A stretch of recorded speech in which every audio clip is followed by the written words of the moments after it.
खामोश समंदर के सीने को चीरकर निकलेगी तबाही की वो आग, जिसका 3240 किलोमीटर तक कोई तोड़ नहीं। दुश्मन के रडार बस देखते रह जाएंगे धुआं। बंगाल की खाड़ी में 22 दिसंबर से 24 दिसंबर तक परिंदा भी पर नहीं मार पाएगा। भारत ने खींच दी है लक्ष्मण रेखा। उल्लंघन करने वाले का अंजाम होगा सिर्फ राख। जमीन से नहीं, अब पाताल से निकलेगा भारत का वो ब्रह्मास्त्र जो बीजिंग और इस्लामाबाद के बंकरों में बैठे आकाओं को दिन में भी तारे दिखाएगा। दोस्तों, तारीख नोट कर लीजिए, 22 दिसंबर, 23 दिसंबर और 24 दिसंबर 2025। ये वो 3 दिन हैं जब बंगाल की खाड़ी का पानी सामान्य दिनों की तरह शांत नहीं रहेगा, बल्कि उसके अंदर एक ऐसा भूचाल आने वाला है जिसकी गूंज वॉशिंगटन से लेकर बीजिंग तक सुनाई देगी। खबर कोई मामूली नहीं है, बल्कि एक ऐसा धमाका है जिसने रातों रात दुनिया की बड़ी बड़ी मिलिट्री ताकतों के कान खड़े कर दिए हैं। भारत ने एक नोटम यानी नोटिस टू एयरमैन जारी किया है। आसान भाषा में कहें तो समंदर के एक बहुत बड़े हिस्से को नो फ्लाई जोन घोषित कर दिया गया है। और ये हिस्सा कोई छोटा मोटा नहीं है, बल्कि इसकी लंबाई है पूरी 3240 किलोमीटर। जी हाँ, 3240 किलोमीटर। आप अंदाजा लगाइए कि विशाखापट्टनम के तट से शुरू होकर समंदर की गहराइयों में इतनी दूर तक कौन सा हथियार जा सकता है। ये कोई दिवाली का रॉकेट नहीं है और न ही कोई साधारण मिसाइल टेस्ट है। ये तैयारी है एक ऐसे अदृश्य शिकारी के वार की जो दिखता नहीं है, लेकिन जब वार करता है तो दुश्मन को संभलने का 1 सेकंड भी नहीं मिलता। एक्सपर्ट्स का दिमाग चकरा गया है कि आखिर भारत समंदर के बीचों बीच साल 2025 के जाते जाते ऐसा क्या करने वाला है। क्या ये सिर्फ एक टेस्ट है या फिर चीन को दिया गया एक ऐसा अल्टीमेटम जिसके बाद वो हिंद महासागर की तरफ आंख उठाकर भी नहीं देखेगा। आखिर 3240 किलोमीटर की रेंज में ऐसा कौन सा शहर आता है जिसे भारत अपनी जद में ले रहा है। क्या भारत ने अपनी न्यूक्लियर ट्रायड यानी जल, थल और नभ से परमाणु हमला करने की ताकत को अगले गियर में डाल दिया है। इन सारे तीखे सवालों के जवाब और इस मिशन के पीछे की वो खुफिया कहानी जो आपको न्यूज चैनल्स पर नहीं मिलेगी, वो हम आपको इस वीडियो में आगे देने वाले हैं। तो बने रहिएगा वीडियो पर और इस संबंध में आपके जो भी विचार हो कमेंट में लिखकर जरूर बताइएगा। चलिए अब इस सस्पेंस के बादल को हटाते हैं और उस असली खिलाड़ी को मैदान में लाते हैं जिसकी वजह से पड़ोसी मुल्कों में खलबली मची हुई है। जो नोटम जारी हुआ है उसके नक्शे और रेंज को डिकोड करने पर जो तस्वीर सामने आ रही है वो इशारा कर रही है भारत की सबसे घातक, सबसे सीक्रेट, सबसे भरोसेमंद के 4 सबमरीन लॉन्च बैलिस्टिक मिसाइल की तरफ।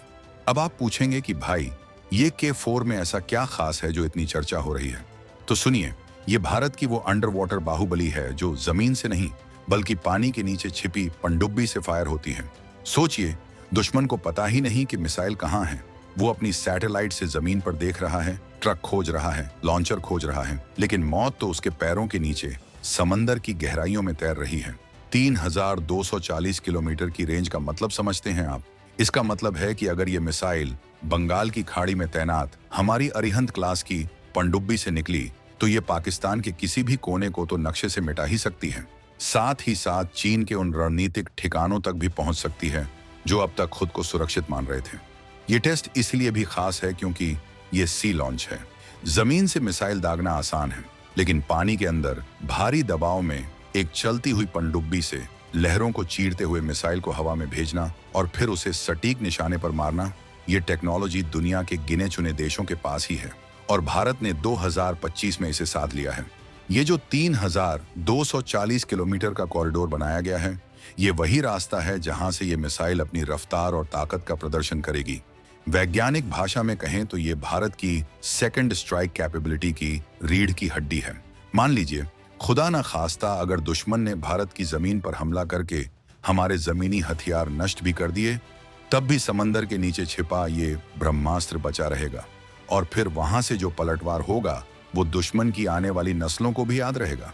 इसी को कहते हैं असली डेटरेंस यानी खौफ। और ये खौफ पैदा करना जरूरी है ताकि कोई भी देश भारत की संप्रभुता के साथ खिलवाड़ करने की सोचे भी नहीं। 22 से 24 दिसंबर के बीच जब ये मिसाइल पानी से बाहर निकलेगी तो वो सिर्फ एक मशीन नहीं होगी, बल्कि 140 करोड़ भारतीयों का वो भरोसा होगा जो कहता है कि हम सुरक्षित हैं। अब जरा कहानी के उस पहलू पर आते हैं जो किसी जेम्स बॉन्ड की फिल्म से कम नहीं है। जैसे ही भारत ने ये नोटम जारी किया, यानी दुनिया को बताया कि हम टेस्ट करने वाले हैं, वैसे ही साउथ चाइना सी में बैठे ड्रैगन के एंटीना खड़े हो गए। चीन की फितरत हम सब जानते हैं, वो कभी सीधे रास्ते पर नहीं चलता। खबर है कि चीन के जासूसी जहाज, जिन्हें वो प्यार से रिसर्च वेसल कहता है, वो हिंद महासागर की तरफ अपना रुख कर सकते हैं। युआन वांग क्लास के ये जहाज समंदर में तैरते हुए जासूसी के अड्डे हैं। इनका काम क्या है? इनका काम है भारत की मिसाइल की ट्रेजेक्ट्री को ट्रैक करना, उसका डेटा चुराना, उसकी स्पीड नापना और ये पता लगाना कि आखिर भारत ने इस मिसाइल में कौन सी नई टेक्नोलॉजी डाल दी है। चीन जानता है कि K4 मिसाइल उसकी बादशाहत के लिए सीधा खतरा है। अगर भारत के पास ऐसी मिसाइल है जो पानी के नीचे से उसके शहरों को निशाना बना सकती है, तो उसकी स्ट्रिंग ऑफ पर्ल्स की रणनीति, जिससे वो भारत को घेरने की कोशिश करता है, वो धरी की धरी रह जाएगी। लेकिन ठहरिए, कहानी में ट्विस्ट अभी बाकी है। आपको क्या लगता है भारत को इन जासूसों की खबर नहीं है? अरे, ये 2025 का भारत है। हमारी नेवी और हमारा इसरो दोनों मिलकर इस खेल को बहुत बारीकी से खेल रहे हैं। ये जो तारीखें दी गई हैं 22 से 24 दिसंबर, इनमें भी एक चाल हो सकती है। हो सकता है भारत टेस्ट तब करे जब चीन के जासूसी सैटेलाइट्स की पासिंग विंडो ना हो, यानी जब उनकी आंखें दूसरी तरफ हों, या फिर भारत अपने इलेक्ट्रॉनिक वॉरफेयर सिस्टम का इस्तेमाल करके ऐसे झूठे सिग्नल भेज दे कि चीनी जहाज कंफ्यूज हो जाएं कि असली मिसाइल उड़ी भी या नहीं। इसे कहते हैं कैट एंड माउस गेम। समंदर की लहरों के ऊपर भले ही शांति दिखे, लेकिन नीचे एक जबरदस्त इलेक्ट्रॉनिक युद्ध चल रहा है। चीन बौखलाया हुआ है क्योंकि K4 के बाद भारत K5 और K6 पर भी काम कर रहा है, जिनकी रेंज 5000 से 6000 किलोमीटर तक बताई जा रही है। अगर K4 का ये टेस्ट सफल रहा, जो कि 3240 किलोमीटर की रेंज बता रही है, तो समझ लीजिए कि भारत ने चीन की उस दीवार में छेद कर दिया है जिसके पीछे वो खुद को सुरक्षित समझता था। चीन को अब समझ आ गया है कि हिंद महासागर उसका बैकयार्ड नहीं है, बल्कि ये वो शेर की मांद है जहां कदम रखने से पहले उसे 100 बार सोचना पड़ेगा। अब जरा इस हथियार की उस ताकत को समझते हैं जो इसे इतना खतरनाक बनाती है, लेकिन बिल्कुल आसान शब्दों में। K4 कोई आम मिसाइल नहीं है, ये सॉलिड फ्यूल से चलती है। अब आप कहेंगे, इसमें क्या बड़ी बात है? बड़ी बात है भाई, लिक्विड फ्यूल वाली मिसाइलों को लॉन्च करने से पहले भरने में घंटों लगते हैं, लेकिन सॉलिड फ्यूल का मतलब है रेडी टू फायर। बस बटन दबाया और बूम, दुश्मन को सोचने का भी वक्त नहीं मिलेगा। ये पनडुब्बी के संकरे और ठंडे माहौल में सालों तक पड़ी रह सकती है और जब जरूरत हो सेकंडों में आग उगल सकती है।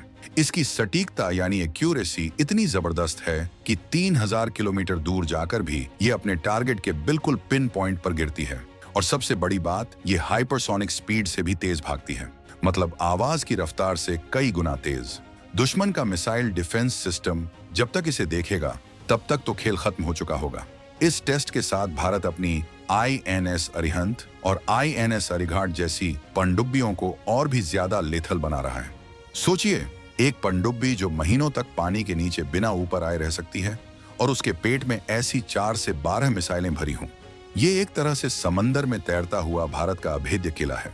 3240 किलोमीटर की ये रेंज बताती है कि हम अब सिर्फ अपनी सीमा की रक्षा नहीं कर रहे, बल्कि हम दुश्मन के घर के अंदर तक अपनी पहुंच बना चुके हैं। ये वो तकनीकी छलांग है जिसके लिए हमारे वैज्ञानिकों ने दिन रात एक कर दिया। DRDO के उन गुमनाम नायकों को सलाम है जिन्होंने बिना शोर मचाए दुनिया की नजरों से बचाकर इस टेक्नोलॉजी को तैयार किया। जब अमेरिका और रूस जैसे देश इस टेक्नोलॉजी पर कुंडली मारकर बैठे थे, तब भारत ने खुद अपने दम पर मेड इन इंडिया की मोहर के साथ इसे बनाया। ये सिर्फ एक मिसाइल नहीं है, ये भारत की इंजीनियरिंग और इच्छा शक्ति का लोहा है जिसे अब पूरी दुनिया मान रही है। तो दोस्तों, 22 दिसंबर से 24 दिसंबर तक जब बंगाल की खाड़ी के ऊपर आसमान खाली कराया जाएगा, तो वो सन्नाटा दरअसल एक तूफान के आने की आहट होगा। ये 3240 किलोमीटर की लकीर जो भारत ने समंदर पर खींची है, ये बता रही है कि भविष्य के युद्ध अब सिर्फ सीमाओं पर नहीं, बल्कि टेक्नोलॉजी और विजन से लड़े जाएंगे। और उस भविष्य में भारत एक लीडर की भूमिका में है। पाकिस्तान की धमकियां और चीन की चालबाजियां अब पुराने दौर की बातें हो गई हैं। आज का भारत आंखों में आंखें डालकर बात करता है और जरूरत पड़े तो पानी के नीचे से भी जवाब देना जानता है। ये टेस्ट सिर्फ एक हथियार का परीक्षण नहीं है, ये भारत के महाशक्ति बनने के सफर का एक और मील का पत्थर है। दुनिया देख रही है, दोस्त गर्व कर रहे हैं और दुश्मन खौफ खा रहे हैं। यही तो है नए भारत का जलवा। इस पूरे घटनाक्रम पर आपकी क्या राय है? क्या आपको लगता है कि भारत को अब अपनी मिसाइल रेंज और बढ़ानी चाहिए? क्या अब वो वक्त आ गया है जब हमें खुलकर दुनिया को अपनी पूरी ताकत दिखा देनी चाहिए। कमेंट बॉक्स आपका इंतजार कर रहा है। अपनी राय जरूर लिखें